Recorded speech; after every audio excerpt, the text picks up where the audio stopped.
ಈ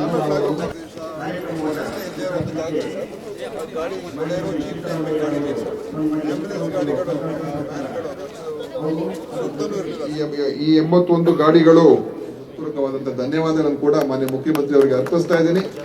ಮತ್ತು ನಂದ ಇದು ಇವತ್ತು ನಾವು ಚಾಲನೆ ನೀಡ್ತಾ ಇದ್ದೇವೆ. ಸುಮಾರು ಇದಕ್ಕೆ 17 ಒಂದು ಕಾರ್ಯಕ್ರಮವನ್ನು ಲೋಕಾರ್ಪಣೆಗೊಳಿಸ್ತಾ ಇದ್ದಾರೆ. ದೂರದ ಹಳ್ಳಿಗೂ ಹತ್ತಿರದ ಆರೈಕೆ ಕಲ್ಪನೆಯಲ್ಲಿ ನಿಮ್ಮ ಆರೋಗ್ಯ ಗಾಡಿ ಹೋಗ್ಬೇಕಲ್ಲ ಆಶಯದಡಿಯಲ್ಲಿ ಸನ್ಮಾನ್ಯ ಮುಖ್ಯಮಂತ್ರಿಗಳು ಇದೀಗ ಹಸಿರು ನಿಶಾನೆ ತೋರಿಸುವ ಮೂಲಕ ಈ ವಿನೂತನವಾಗಿರತಕ್ಕಂಥ ಆರೋಗ್ಯ ಸೇತು ದೂರದ ಹಳ್ಳಿಗೂ ಹತ್ತಿರದ ಆರೈಕೆ ಅನ್ನುವಂಥ ಪರಿಕಲ್ಪನೆ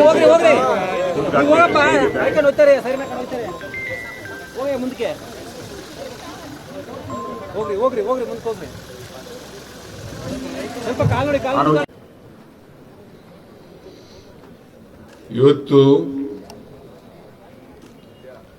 ಆರೋಗ್ಯ ಇಲಾಖೆಯವರು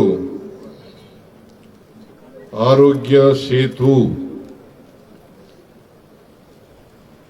ಕಾರ್ಯಕ್ರಮವನ್ನ ಲೋಕಾರ್ಪಣೆ ಮಾಡ್ತಾ ಇದ್ದಾರೆ.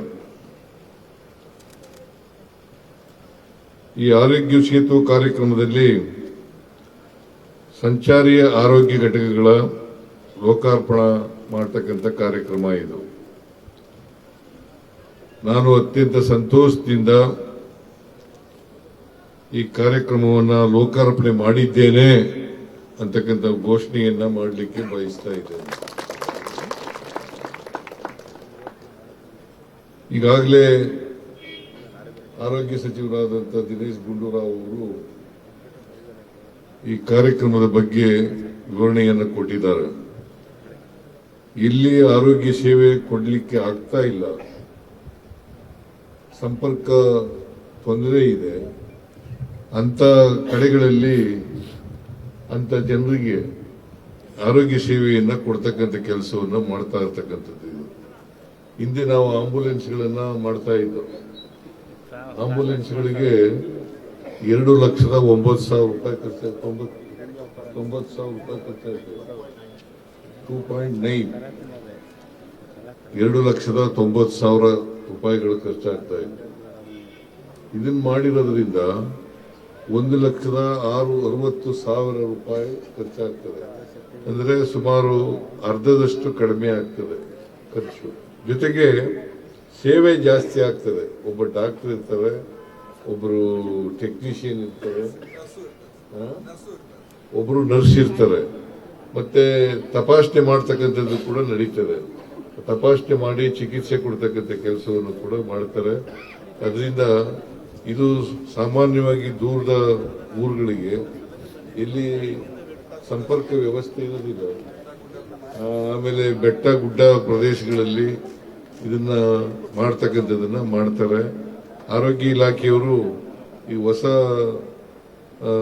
ಹೆಚ್ಚು ಜನರಿಗೆ ಆರೋಗ್ಯ ಸೇವೆಯನ್ನು ಒದಗಿಸಿಕೊಡಬೇಕು ಅಂತಕ್ಕಂಥ ಉದ್ದೇಶದಿಂದ ಈ ಕಾರ್ಯಕ್ರಮವನ್ನು ಮಾಡ್ತಾ ಇದ್ದಾರೆ.